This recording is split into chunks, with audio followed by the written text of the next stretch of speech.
Friends, fans, and fine folk, grab your drinks and snacks and come on down to Robert Reed's. Which means the word that we're looking for, even if we don't finish the rest, is going to be B something something K, something R, something I, something L, something S. And it's a Sherlock Holmes book, and we've got no clues otherwise, so it's going to be Baskervilles. Because it's one of his most famous cases, Hound of the Baskervilles. Baskervilles. Alright, but I want to finish it anyway because we're close. 1218 is a spotted strip. 8-4. 8-4. 12 down and then 18 down. Something A, something D is going to be banned. And spotted is going to be something something E, something something L, something D, so it's going to be LED. Something old. Spotted. Speckled, maybe? Speckled works. Speckled band. And that's the crossword. You know how I know that this is not a real crossword? Because in a real crossword, it has to be rotationally symmetrical. So if you have a 6 across here in this top left corner, then you have to have a 6 across here in this bottom right corner. If you have a, how many is that down? 1 down was 12. If you have a 12 down in the top left corner, you have to have a 12 down in the bottom right corner. So it has to be rotationally symmetrical to be a real crossword. Cool, so Baskervilles is going to be the word that we're looking for, which is 9 across. Should I write it here as well, Wraith, just for you? Oh, let me write that in for you. Baskervilles.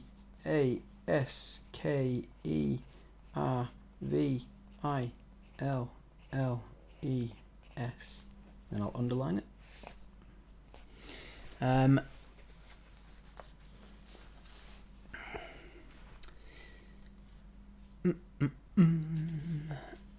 Alright, we have V.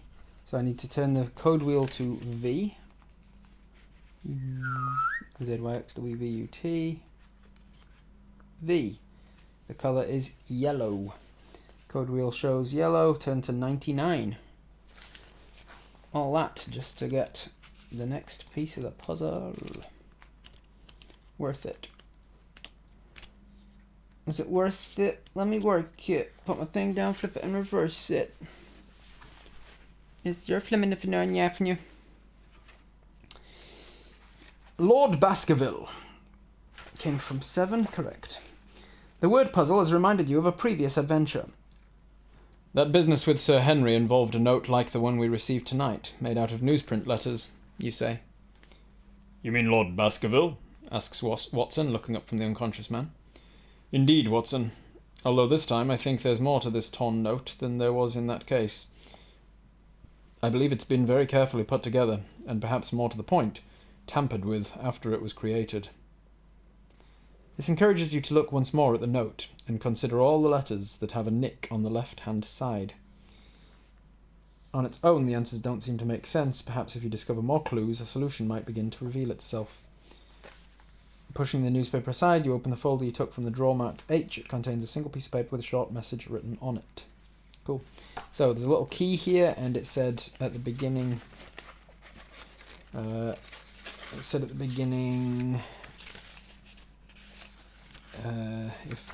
the hell did it say it?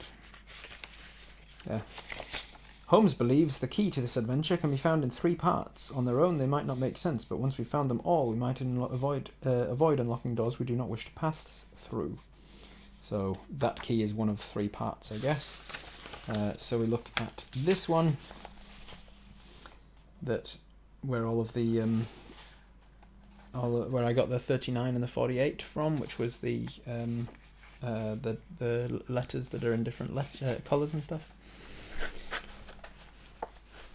So we look at all the letters that have been torn with a left-hand nick, is what it said, right? Look once more at the note and consider all the letters that have a nick on the left-hand side. I'm disappointed with myself that I didn't think to do that before. So we have A, M,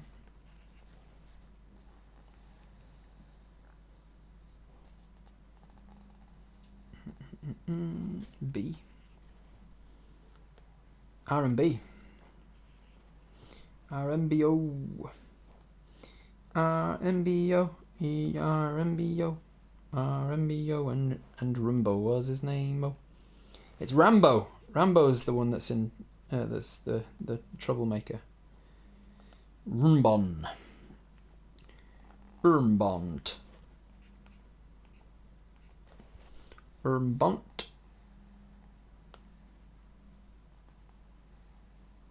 Urmbontu. Urmbontu. Urmbontu.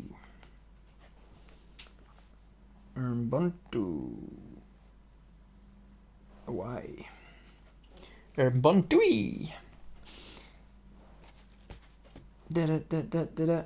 Mom. Da da da da da da. Dad. Urmbontui.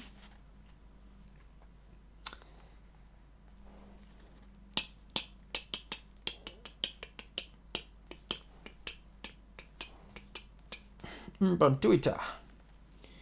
Umbontuita. Umbontuitai. Umbontuitai. Umbontuitail. Umbontuitaili. Aye. Umbontuitaili. Umbontuitaili. Anybody good with anagrams can take those letters and make any words out of them. In case it's difficult to read on camera, I will tell you it is RMBONTUEYTAEILE.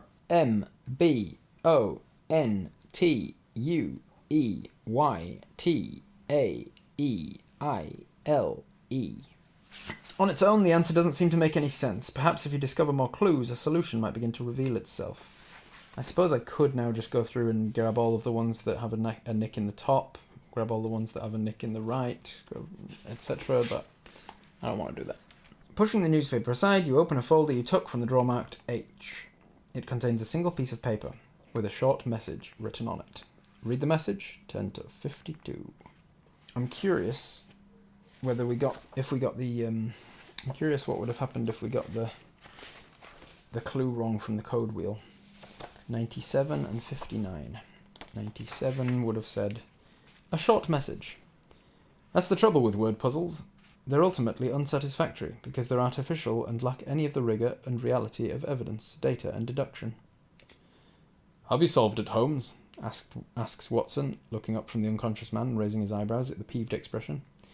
Pushing the newspaper aside, you open the folder you took out of the drawer marked H. It contains a single piece of paper with a short message. So basically, it didn't tell you anything. You just didn't get the left-hand side clue. So you didn't get confirmation that you got it right or wrong. It just was like, well, you did all of that work and it's unsatisfying, move on. And then if I got the other one wrong, it would have been 59, which is a piece of paper. You prefer to solve more challenging tasks than word puzzles. They're ultimately unsatisfactory because they're artificial and lack any rigour and reality of evidence. Have you cracked it? And you push the thing aside and collect that. So basically the same either way. So either way, it moves us on to solving the next puzzle, but only if we got it right did we get the clue about the note on the left-hand side. Urmbontui Tylee. Ignore the V. Those are the letters that we got. If you can make anything out of it, that'd be great, but I don't think that you'll be able to because I have a feeling that we're going to find 2 more clues of that throughout the book that give us hints as to, like, grab all the letters that are in the 7th place in the whatever, take every 7th letter or whatever, and it's each of the 3 clues are going to give us something to do. Any other clues to what those letters should make? No, it's just basically the first of three clues that will tell us some secret message hidden in that note, I guess.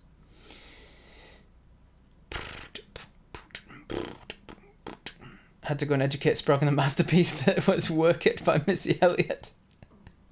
I'm glad to have been an important part of that education. Is it worth it? Let me work it. Put my thing down, flip it, and reverse it. It's your flaminifanyanya. It's your flaminifanyanya. Got a big... Let me search it. Find out how hard I gotta work it. 52. Enjoy the game. The message is addressed to you. My dear Holmes. Let me give Moriarty a more interesting voice. My dear Holmes, there is someone here I really want you to meet. In fact, you're not getting out until you've met him. Enjoy the game. Yours, M. You're not surprised. Your arch-enemy Moriarty engineered your presence here. You suspected as much already. The only question is whether you are equal to the challenge he has set you. It's clear that there is no planning meeting for a Newgate jailbreak, as the note had suggested. That was simply a lie.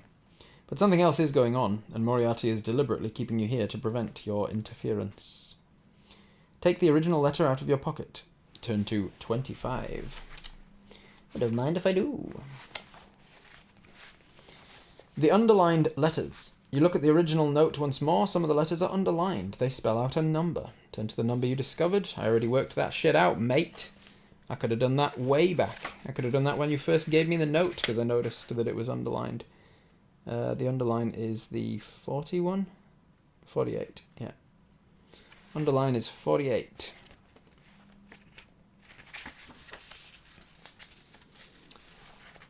The Daily Gazette. Wait, no, is that... Oh, no. This one. The Queen's Secret Service. You carefully put the torn letter back in your pocket. There's more to that note, you're sure. Enamel mugs hang from the hooks beside the stove with its empty cocoa jug. 2 hooks are empty. A quick glance through the register book on the desk confirms it.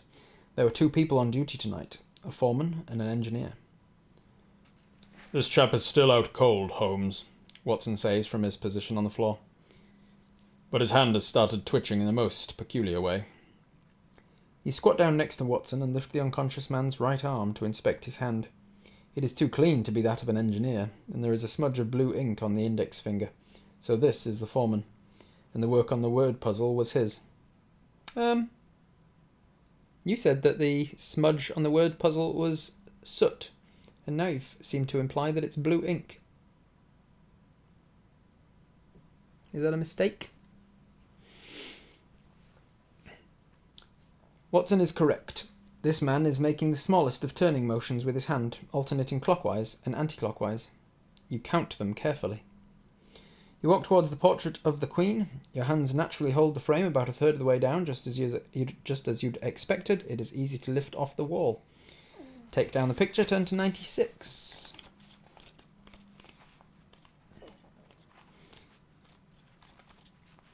The code on the foreman's hand. You lift the portrait of the Queen from the wall to reveal a safe. A cast iron plaque on the front declares it to be a product of the Withy Grove Stores Safe Company, which happens to be one of several types with which you are familiar. So you know the wheel will make a satisfying click as you spin it through the correct pattern of turns. You expect the right sequence to be the one you've just read from the movements of the foreman's hand. Start by turning the code wheel to input letter X. Check that this reveals the number 6. Input letter X.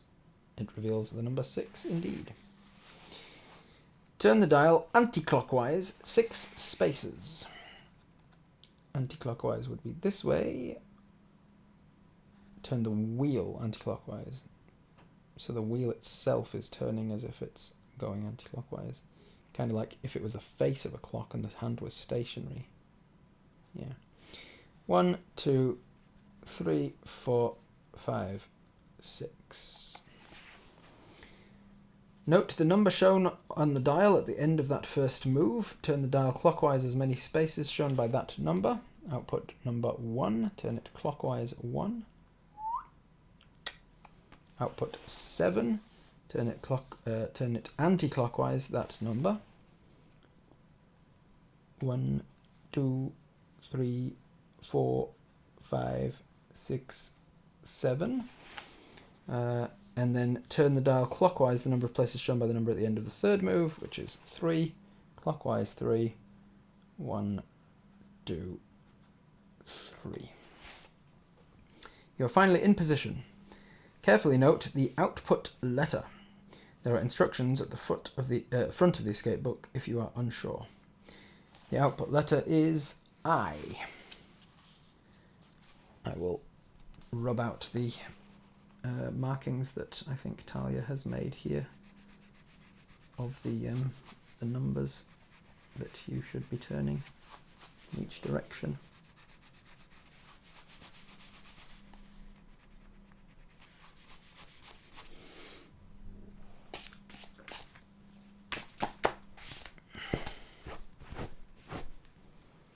Hidden Safe called it ages ago. Yeah, it was obvious when he described the picture frame with the dust missing on the sides of it. What colour is shown in the code wheel?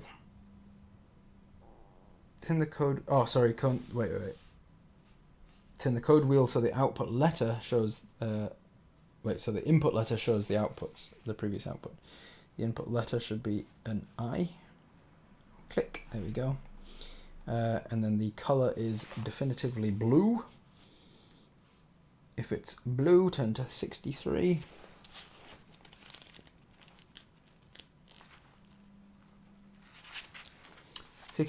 A cracked safe. The safe wheel retracts its bolts and you swing its heavy door open. Inside is a bundle of documents. You lift them out and take them to the table. However, if you'd got it wrong, 35 and 42.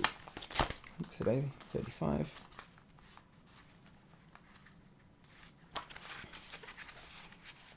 $35 would have been Watson's discretion. The safe door remains resolutely shut. Watson coughs awkwardly and pretends extreme fascination with the dirt beneath one of his fingernails. His discretion is admirable. Turn back to 96 and try again. If you'd have got 42, probably the same thing, I imagine.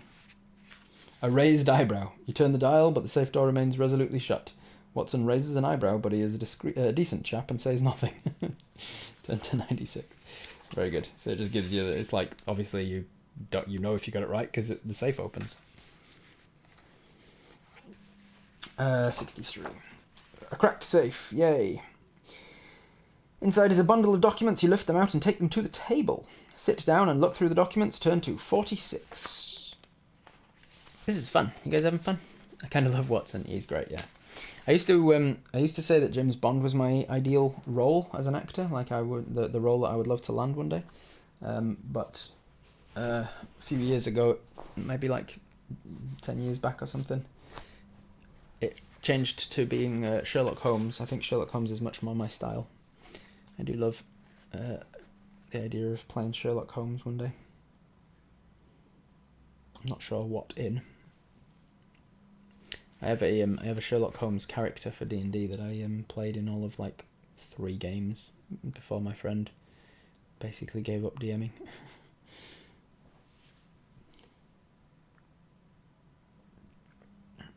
At first glance, the collection of documents found in the safe are just the sort of things one might expect from the business of the pumping station. But you know there's more to what's going on here than meets the eye. So you scan through them quickly and pick one item that looks especially interesting. It's a page from a 6-month-old edition of the Daily Gazette, which has some holes punched in it. Find and identify the missing letters, and then decode them using the code wheel. Perhaps then you may need to rearrange them to make a number. Turn to the number that you have discovered. Cool. So let's find the bits that are missing. The Daily Gazette. Notorious canary trainer up before the beak.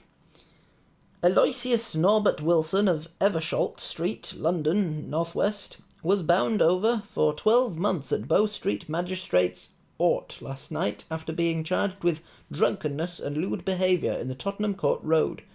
In his defence, Wilson claimed that the death by cat of his favourite bird Delia had left him inconsolable and grief had driven him to uncharacteristic behaviour. He asked for 29 other convictions to be taken into account. So, we've got C from court and G from grief. I like Poirot. Poirot is cool. I could totally see you as Sherlock Holmes. Yeah. The bogus laundry affair. Turn to page 26 to read more about the sensational undoing of the Somers Town coiners. Fatal accident. A collision on Tuesday at the junction of 4th Street and Finsbury Avement has resulted in the unfortunate death of Mr. Algernon Algie Pope. He was crossing the road when he was struck by an out-of-control hansom. Mr. Pope, a bookseller, was recently married to Alice, daughter of Mr. Sidney Robert Smith, Esquire, Governor of Newgate Jail. The unfortunate woman now faces life as a young widow and mother, as she was carrying Mr. Pope's unborn child at the time of the tragic accident. Junction of 4th Street and Finsbury Avement. So that's going to be a P.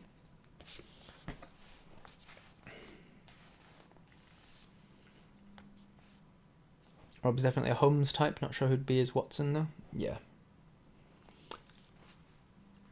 The Pico returns. More than 60 years after departing from Plymouth, the fabled HMS Pico has finally returned home. The Pico, sister ship to the HMS Beagle, was set to accompany the Beagle on a survey expedition headed for South America. Unfortunately, tragedy struck just a week out of port, when extreme weather forced the ships in different directions.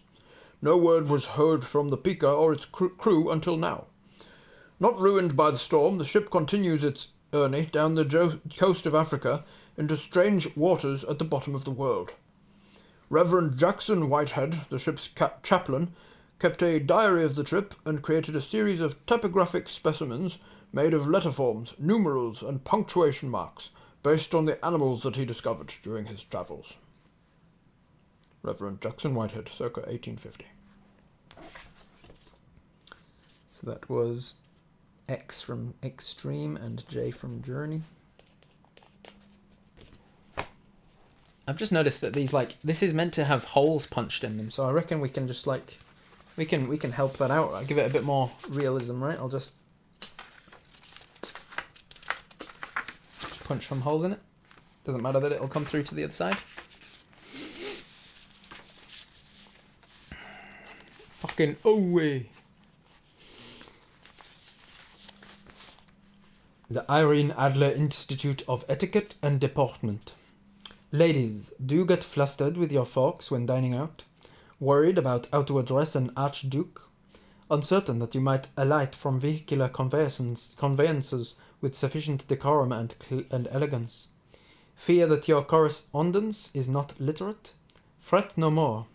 Sign up to the exclusive Irene Adler Institute and learn how to comport yourself to your social advantage. By appointment to the Royal House of Bohemia. It is a P from correspondence. Surely there's someone we can report this to. I'm telling a librarian. Lost and found. Gentleman's aluminium crutch. It's English. Gentleman's aluminium crutch, slightly dented on the lower portion, left on the Metropolitan line somewhere between Baker Street and Pinner on the evening of January 5th. Small reward, box number 9877. So we've got another J from that. Alright, so we've got all of our letters, and what does it say to do? Find and identify the missing letters, decode them using the code wheel. Perhaps then you need to arrange them to make a number. Okay, so let's start with, might as well use alphabetically, right? Let's go C becomes T. I mean, technically it also becomes 7. Rearrange them to make a number, they are already a number. G becomes I. So we've got T. It's probably going to spell titties. If I know anything about Sherlock Holmes, this book is going to be all about the titties. J becomes E. P becomes F both times, I guess. So we're looking at 50 something maybe. And then we've got X and JJ we've already got here, and E, so we're looking just for the X now, which is N. So we need to arrange TIFNEFE into a number, for instance, 15.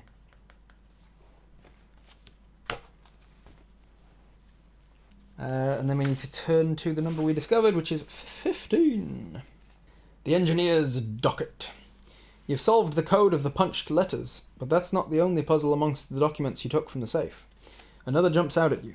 It's an engineer's docket, and it has a name you recognise scrawled in a message at the top, written in what appears to be lipstick. You read the words aloud.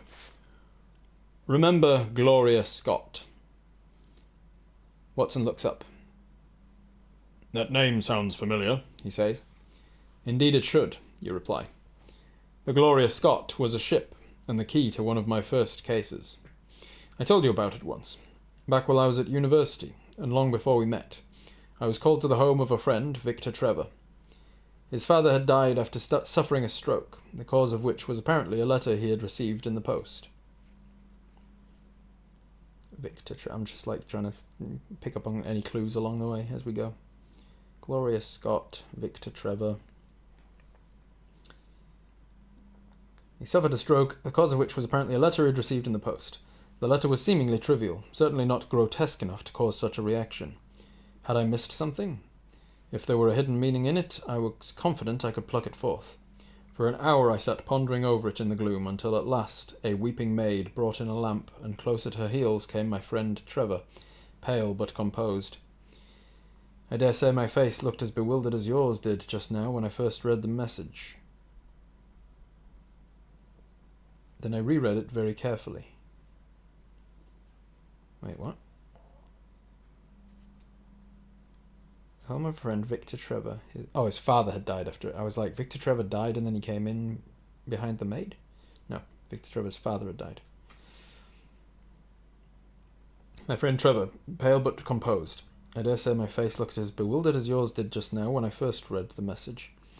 Then I reread it very carefully. It was evidently as I had thought,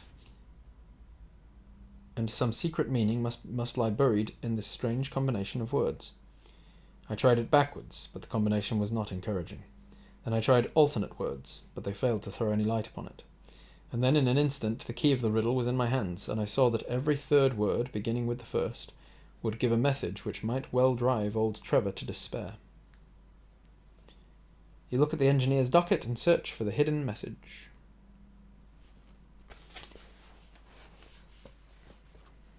I mean, why did it... If that's what it's asking, then if that's what we have to do, then I'm disappointed that it just straight up told me. Grand Junction Waterworks, engineer site report docket. Site QGJWW. Date of inspection 10th of September. Superintendent J. Carruthers. Our engineers have reported to you that they found evidence that the topmost spinning governor is not yet regulating pressures below 20 pounds per foot squared, 20 pound-feet squared, causing the accumulation of steam in the engine inlet pipes. So let's just start with every third word from the first word, which would be, I guess we'd start at the hour. Hour reported that, so probably not.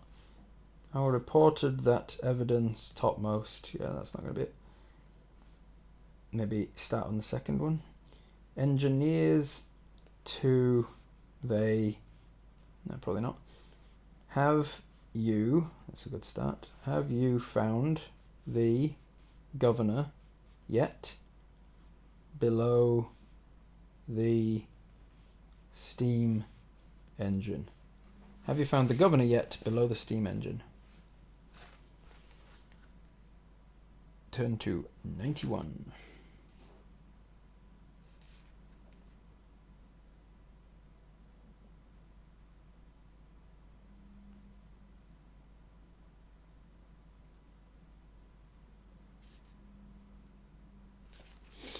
Turn to 91.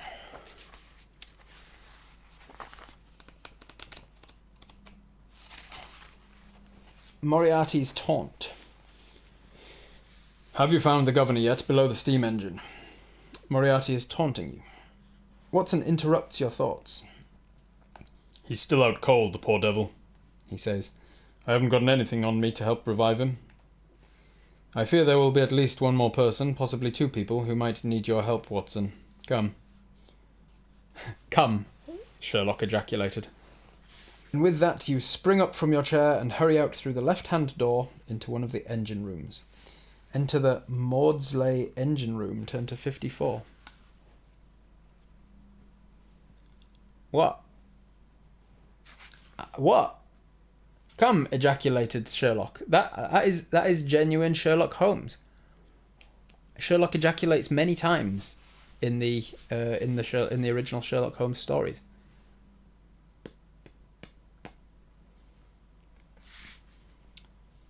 Watson, ejaculated Sherlock.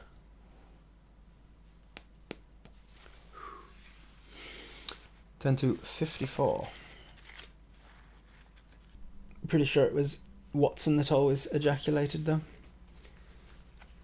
What do you mean, Sherlock? Ejaculated Watson. Nope, I don't believe that. Look it up. I got it from QI. They're usually pretty believable. They do their research. It is an old-timey term for to interject or to announce suddenly. What? Sherlock, look out! Ejaculated Watson.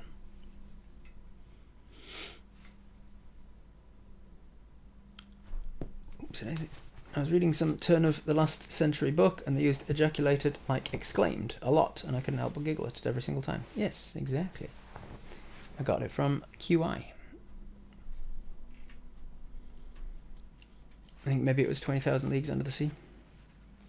They're definitely quite interesting. They are indeed. The Maudsley engine room. The great Maudsley beam engine is pitching up and down in its majestic, powerful way. Up and down in its majestic, powerful way. There you go, Tara. You were wanting some euphemisms in this book. The great Maudsley beam engine is pitching up and down in its majestic, powerful way. The walls echo to the sound of its mighty work. Flywheels turn and great leather belts shudder as they pass. Occasional alarming clangs ring out from somewhere near the lofty ceiling. Puffs of steam drift over the polished floor, giving the engine room an air of lake on a misty morning. Watson, ahead of you, is fascinated by the industrial marvel. With his voice barely registering above the sound of the piston, he roars, "Underneath the steam engine! That's what the note said!" As you move towards it, you already know there is nothing underneath the Maudsley engine but the foundations to the building. A dead end, or a misunderstood clue. You try to think if there's anything you know of the Maudsley that might help, but nothing comes to mind. As you start to examine the engine, could there be some sign as to where you should head next? Find your answer and turn to it. Ooh. Find your answer and turn to it. So, we've got to do a bit of sleuthing under the Maudsley engine, I guess. What are we looking at? Can you guys see that well enough? I've got a picture of the engine.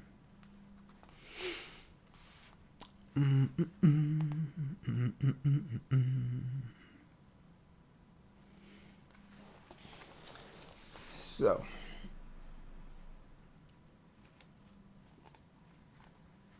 Under. What if I look at it from a different angle?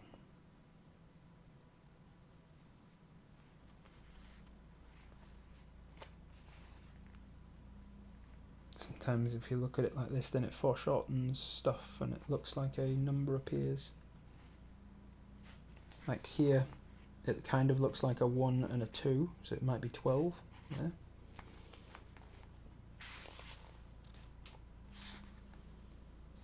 If this is the engine, then that would be under the engine, I suppose.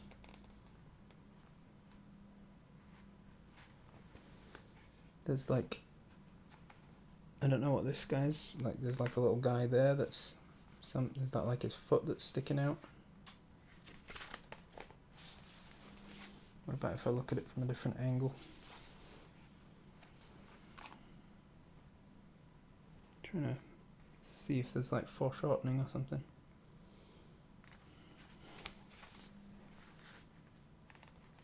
Do I have to count the number of somethings, count the number of junctions on these little pipes and stuff?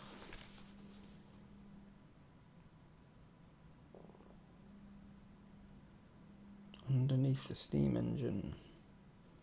Pitching up and down its majestic, powerful way, echo to the sound of its mighty work, flywheels turn, great leather belts shudder, alarming clangs reach out, puffs of steam. Misunderstood clue. Okay. The number of things on the tiles on the floor, the number of tiles on the floor. Have you found the engineer under the steam engine yet? Under the steam engine.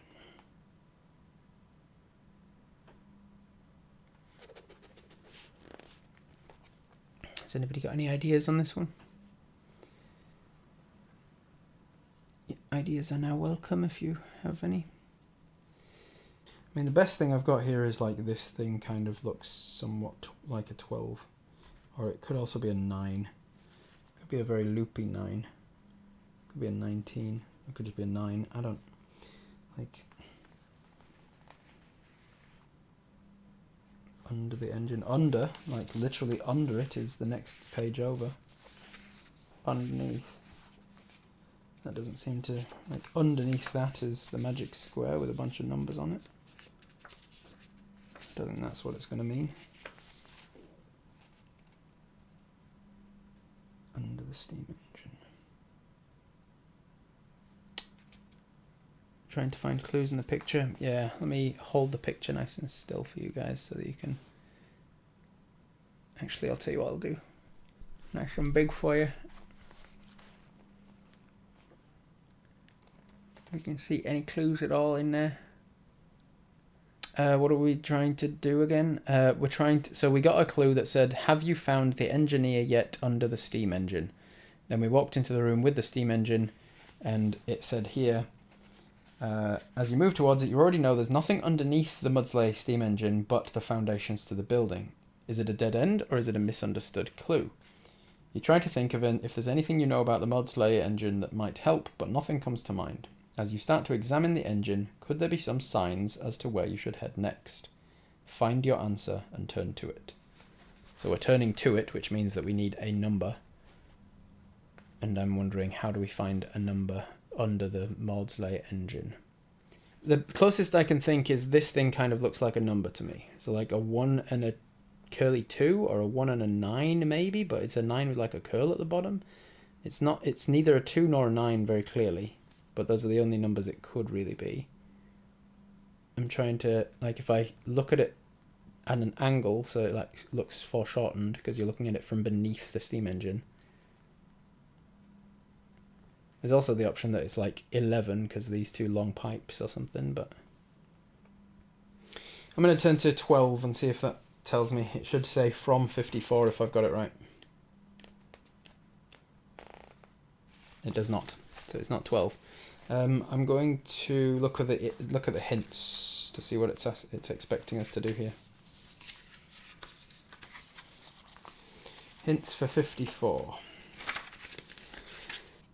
Maudsley engine room. Why don't you look above the engine? That's the only clue that it gives you, is look above the engine. Oh, there it is. Very hard to spot even in real eyes. It's right there next to my finger. See if it'll focus enough for you guys to see it. It's written in black on dark grey. It's on a very dark grey background, written in black. There's this. It's just the number 71 is just straight up written. I don't know how we were meant to, like, have you found it written underneath the blah blah blah? Examine the engine. Could there be a sign where you head next? And you're meant to just know to look up here above the engine when the clue given was below the engine. Like, that's not a satisfying solution to a puzzle. That doesn't make any sense at all. 71 from 54. Okay.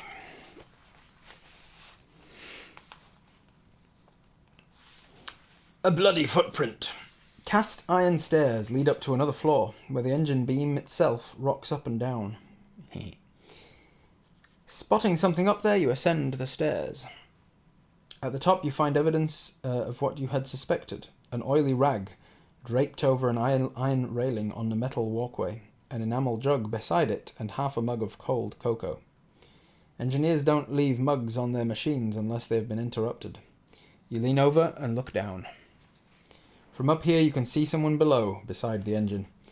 It's a cramped location, obscured from your earlier position when you came into the room. You walked right past them without even noticing. The person you see is sitting, legs outstretched, propped up against an outright pipe.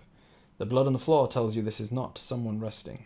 You found another body, and judging by the amount of scarlet, this time it's unlikely to be one Watson can hope to revive. Also, don't tell me I missed them. I saw them. I fucking saw them, mate. I got the smarts to see that. Thank you very much. I'm observant. I got the observant feat for Sherlock Watson. John Holmes. You rattle back down the staircase and approach the engineer, for that is clearly who it is. His head is flopped forward, his chin on his chest. The pattern of blood on the floor starts with splashes by the base of the machine that he had been tending, followed by smeared splatters where he was dragged, to be left slumped against the wall where the last of his blood forms a pool. There is a single footprint in the blood. You are more than familiar with observing the characteristics of a footprint at the scene of a crime, so you tell Watson to make a mental note of this one. A square-toed boot of someone's left foot, with a nail missing halfway down the outside edge, and worn at the inside of the heel.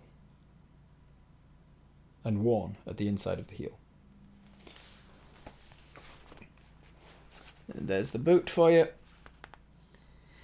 A square-toed left boot with a nail missing halfway down the outside edge and worn at the inside of the heel. Examine the engineer. Turn to 100. That's the sort of thing you should make note in the front of the book about. Should I write that down in pen in the notebook? I think we can probably just remember it, 100. A twisted knife. You call out to Watson over the noise of the engine. You have to shout, and he runs into the engine house to join you. "That poor man!" he says, crouching down beside the body of the engineer. Watson leans the dead man forward and looks at his back. He winces because even though he's a military man, he's still sensitive to brutality. "One deep thrust from behind, and then the knife was twisted." He gently rests the body back against the wall and stands up. Steam hisses through the pipes around you. The engine is not running as smoothly as it should since the engineer stopped tending it. It's hard to tell how long he's been dead, maybe half an hour? The hissing from the nearby pipes starts to alarm you. Pressure is building up and some of the steam is venting. Inspect the pipes, turn to 17.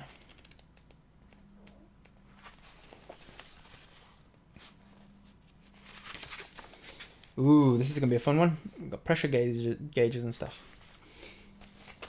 The pressure gauge puzzle. You quickly scan the gauges on the pipes. Some are broken and their needles are not showing any value. Others appear still to be operational and they indicate how much steam is passing through them. The steam is under pressure and travels in only one direction through the pipes. There are no signs of any leaks that might cause the numbers not to add up. You quickly deduce that if a gauge shows a number, the next two gauges, that is, one on each of the two pipes that's feeding directly into, and that it is feeding directly into, should add up to that number. Sometimes, where two pipes feed into one gauge, that gauge should show the total of the two pipes' steam added together, and so on, down through the system. Watson stares in perplexity at the pipes. To relieve the pressure, in every sense, you must work out how much steam is in the system. "What's the number on that last dial? Can you work it out, Holmes?" Of course you can. You're Sherlock Holmes. You have 1 minute to solve this. Oh, God. Okay. Everybody, timer on the clock. Go. We have 43 on that first one. So these two have to add up to 43. And then from there, we have to add up something, and 15. So we've got this half has to be 15 and something. 43 is split into something and 15. Something and 15 and something and 4. The 4 adds with this part from here. So this part is something and 5. So it's something and 5. So this is, and this part comes from 5 and something. So this is 9. 9 plus something, some amount. 9 plus some amount. Plus 3 gives this, plus 4. Okay.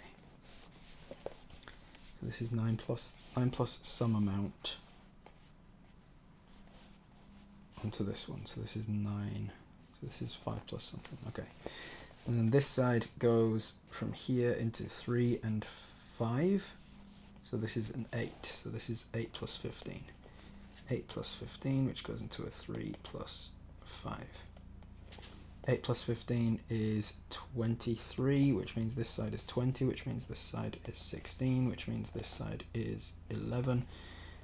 Okay. 11. 3 and 11 makes 14, so this is the 3 and the 11 makes 14, and then 14 goes into the pipe at the bottom. 15 splits into something and 6, which is 9. 9 and 6. 9 and 6. 9 goes into 3 and something, which is 6.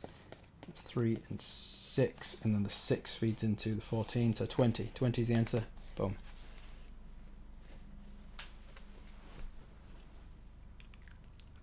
How long did that take? You know what would have made that quicker? If I just wrote on the book. 43 was split into 20 and 23. The 20 was split into 4 and 16. The 16 was split into 5 and 11. So this should be 11. 11 going into here, 11 plus something.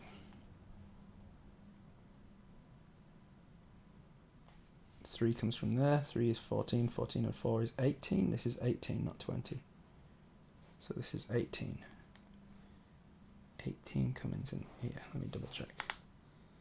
So if I did 20 and 23, 20 would be 16. 16 is 5 and 11.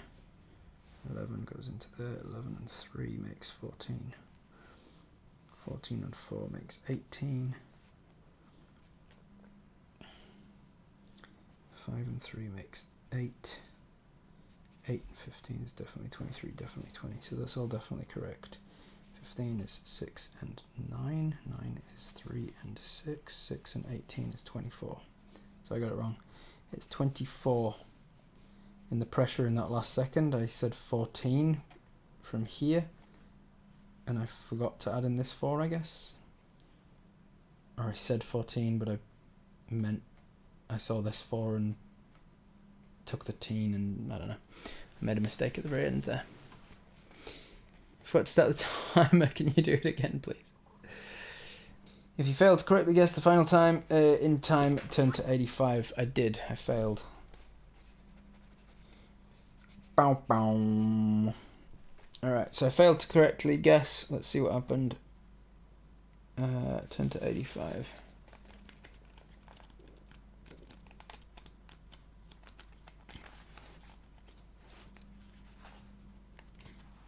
Explosion! Just as you finish your calculations, the glass in one of the valves shatters. Moments later, steam begins to jet out of one of the pipes.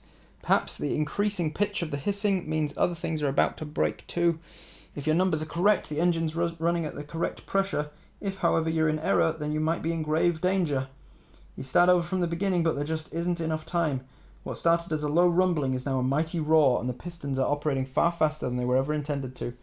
You stand frozen to the spot, waiting for the inevitable. But at the very last moment, Watson pulls you behind a pillar. The beam engine explodes.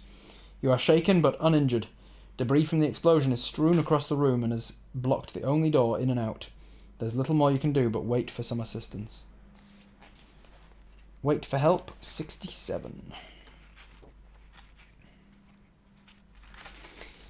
Implicated. You turn to implicated from 6, 13, 20, 21, 33, 38, 45, 77, 85, 94, 98, and 111. You resign yourself to being stuck in the pumping station and light your pipe once more.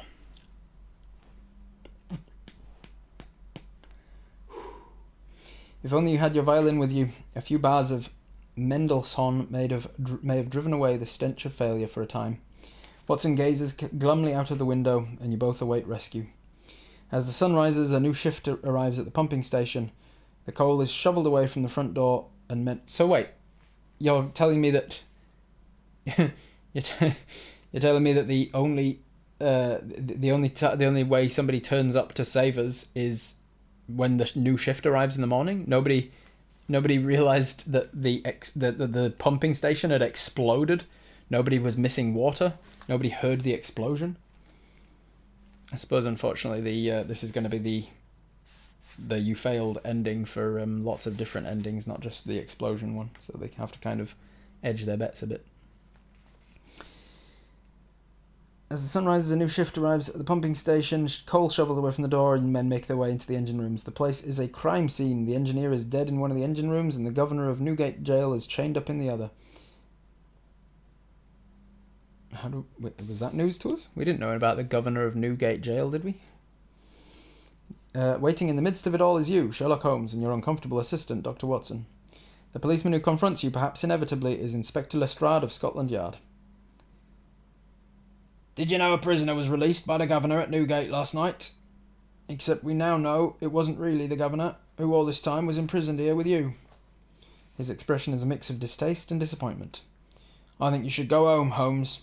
You can expect us to have some questions for you later. You make your way back wearily to 221B Baker Street. As your hansom pulls up outside your door, you see a small group of reporters waiting to greet you. They surge forward as you step down from the cab. The end. Jailbreak from Newgate. Governor kidnapped. Disguise. Subterfuge. Sherlock Holmes implicated. Escaped prisoners. Danger to the public. World's greatest consulting detective yet to explain involvement in escape plan. Alarm and despondency struck at Newgate early this morning as Professor James Moriarty, the Napoleon of crime, successfully sprang his murderous henchman Colonel Sebastian Moran from jail in a spectacular and audacious plot. Not only did he make a fool of the full force of the law, he also baffled and outfoxed the self-styled greatest consulting detective in the country, Mr. Sherlock Holmes. According to Inspector G. Lestrade, Moriarty kidnapped the real governor, Mr. Sidney Smith, who is thought to be innocent of any collusion, and imprisoned him at the Kew pumping station. Disguising himself as Smith, the professor authorized the transfer of prisoner Moran to another jail. In reality, both have vanished like Scotch mist, and the great British public will not sleep easy in their homes. Humiliation and ignominy for Holmes. Professor Moriarty was evidently confident he could elude the long arm of the law as he'd done so often before, and contrived an elaborate plot to lure his arch-enemy Sherlock Holmes away from the scene of the daring escape.